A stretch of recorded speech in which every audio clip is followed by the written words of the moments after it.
नमस्कार माझ्या माता भगिनींनो, सर्वांना उत्तम आरोग्य लाभून धनसंपत्तीचा लाभ हो हीच स्वामींच्या चरणी प्रार्थना। पुढच्या दिवशी आपल्याला काय उपाय करायचे आहे तर ह्या दिवशी भगवान शंकराला दूध आणि गंगाजल अर्पण करायचे आहे। आता आपण गंगाजलाने अभिषेक करून घेऊ। ओम नमः शिवाय। ओम आता गंगाजलाने घेऊ। ओम नमः शिवाय। ओम नमः शिवाय। ओम नमः शिवाय। बघा, याचे महत्व फार आहे। दूध हे शंकराला प्रिय आहे, यांनीच अभिषेक करतात। ओम नमः शिवाय। ओम नमः शिवाय। ओम नमः शिवाय या मंत्राचा जप तुम्ही अभिषेक करताना करू शकता, म्हणजे करावाच। आता आपण पुन्हा बघा, मधाचेही महत्व फार आहे। मधानेही शंकराला पाण्यात मिक्स करून किंवा तसेच अभिषेक करून घ्या। ओम नमः शिवाय।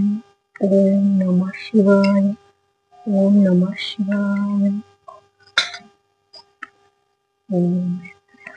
आता आपण श्री शंकराला स्वच्छ कपड्याने स्वच्छ करून घेऊ।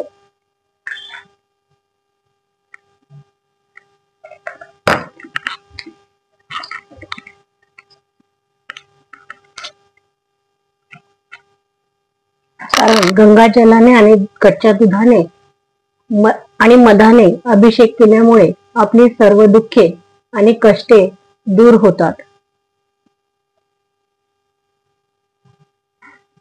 आता आपल्याला पिंडीला चंदन लावून घ्यायचे आहे।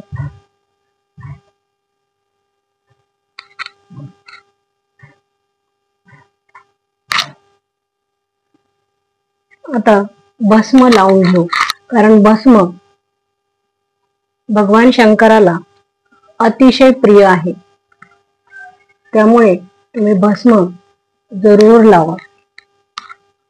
कारण की जो कोणी भक्तिभावाने शंकराची पूजा करेल त्याला भोले शंकर प्राप्त होऊन त्यांच्या सर्व इच्छा आणि जे काही मनामध्ये आहे ते पूर्ण होतात। आता तुम्ही कोणतीही पांढरी मिठाई अर्पण करू शकता, कारण पांढरा रंग हा महादेवाला अतिशय प्रिय आहे। सोमवारी 10 फेब्रुवारी रोजी प्रदोष व्रत आहे।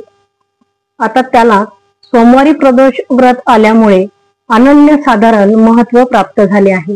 सोमवारी आल्यामुळे त्याला सोमप्रदोष असेही म्हणतात। आता सोमप्रदोष हा दर महिन्यातील त्रयोदशीला येतो। हे व्रत भगवान शंकराला अर्पित असल्यामुळे जो कोणी प्रदोष व्रत मनोभावे करतो त्याच्या सर्व इच्छा भोलेनाथ पूर्ण करतात। प्रदोष व्रताचा दिवस शिवाची पूजा करून आशीर्वाद मिळवण्यासाठी उत्तम दिवस मानला गेला आहे। हा दिवस भगवान शंकराला समर्पित आहे। जेव्हा हे व्रत सोमवारी येते तेव्हा त्याचे महत्व अनन्यसाधारण असे होते। केव्हा करायचे? आता हे व्रत सोम प्रदोष म्हणजे सायंकाळी केव्हा करायचे तर बघा, सरळ सरळ आहे की वेळ कधी मानायची की तिन्ही सांजा आपण ज्या म्हणतो, सूर्यास्त होण्याच्या अगोदर जेव्हा थोडासा उजेड असतो आणि थोडासा अंधार पडायला सुरुवात होते त्याला सांज वेळ असे म्हणतात किंवा प्रदोष काळ असे म्हणतात। तेव्हा आपल्याला मंदिरात जाऊनच शंकराची पूजा करायची आहे। आणि तसे शक्य नसेल तर तुम्ही घरीही ही पूजा मनोभावे केली तरी तेवढेच पुण्य तुम्हाला लाभणार आहे।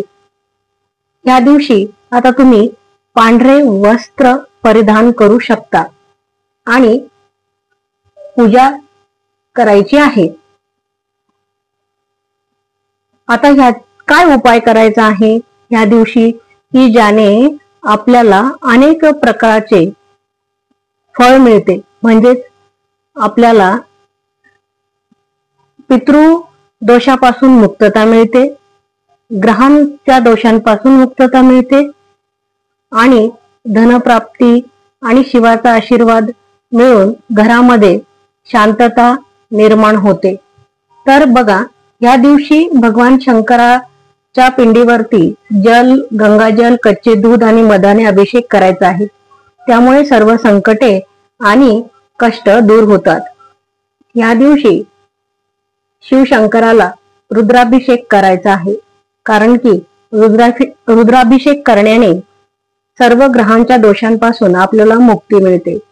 या दिवशी भगवान शंकराला पांढऱ्या रंगाची म्हणजे दुधापासून बनवलेले पदार्थ म्हणजे पेढे, खीर आता बघा वाहू शकतात, प्रसाद म्हणून दाखवू शकतात। मी येथे काजूचा प्रसाद दाखवलेला आहे आणि अर्पण केल्याने सुख, शांती आणि समृद्धी आपल्याला येते।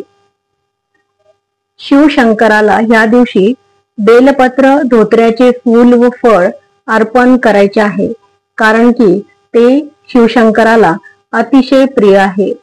शिवशंकराची पूजा करताना ओम नमः शिवाय मंत्राचा जप तुम्ही करायचा।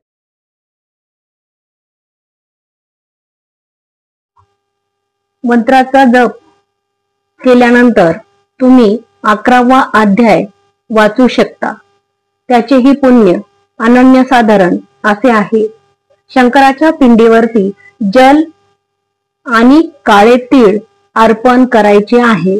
का तर ह्यापासून आपल्याला पितृदोषांपासून मुक्ती मिळते। त्यामुळे हा उपाय तुम्ही ह्या दिवशी जरूर करा। काळे तीळ, बेलपत्र आणि धोत्र्याचे फूल आणि फळ। आता सोमवार प्रदोष व्रत शुद्ध भक्तीने केल्यास भोलेनाथ हे सर्वांना प्रसन्न होतात। त्याच्या जीवनातील सर्व कष्टे दूर होऊन आध्यात्मिक आणि मानसिक शांती मिळते।